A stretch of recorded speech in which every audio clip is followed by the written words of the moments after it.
Hello friends, তোমরা সবাই কেমন আছো? আশা করছি ভালো আছো। আর আমরাও খুব ভালো আছি।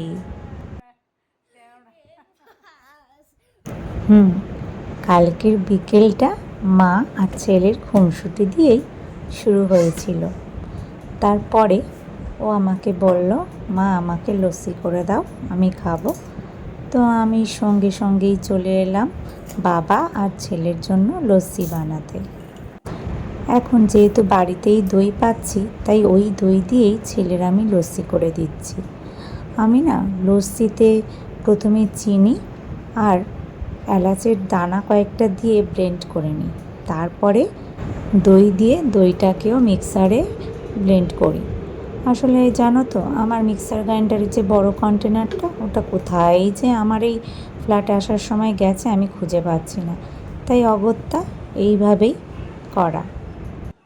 আমার ছেলেকে যেহেতু ছোটোবেলা থেকেই টক দই দিতাম, আমি টক দইয়েরও যদি নর্মালি লস্যি বানিয়ে দিই, ও সেটাও পছন্দ করে। মানে ও খেতে হ্যাবিচুয়েটেড। যাকে এখানে দই খেতে খেতে বলছে, বাবাকে একটু দেখাও, বাবা লস্যি খাচ্ছে।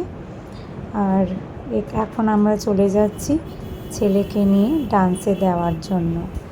আর বেরিয়ে দেখলাম কি মেঘ করেছে। যাক, আর আমি কালকে কিন্তু প্রেস্টিজের শোরুমে গিয়ে নিজের জন্য একটা কড়া কিনে নিয়েছি। আর বাইরে বেরোনো মানে চা খেতে তো হবেই। তো ওকে দিয়ে বাড়ি চলে এলাম। বাড়ি চলে এসেই সন্ধ্যা হয়ে গেছিলো, প্রায় 6টা বেজে গেছিলো। আর সন্ধে 6টা বাজা মানেই বাঙালি বাড়িতে সন্ধ্যা তো দিতেই হবে।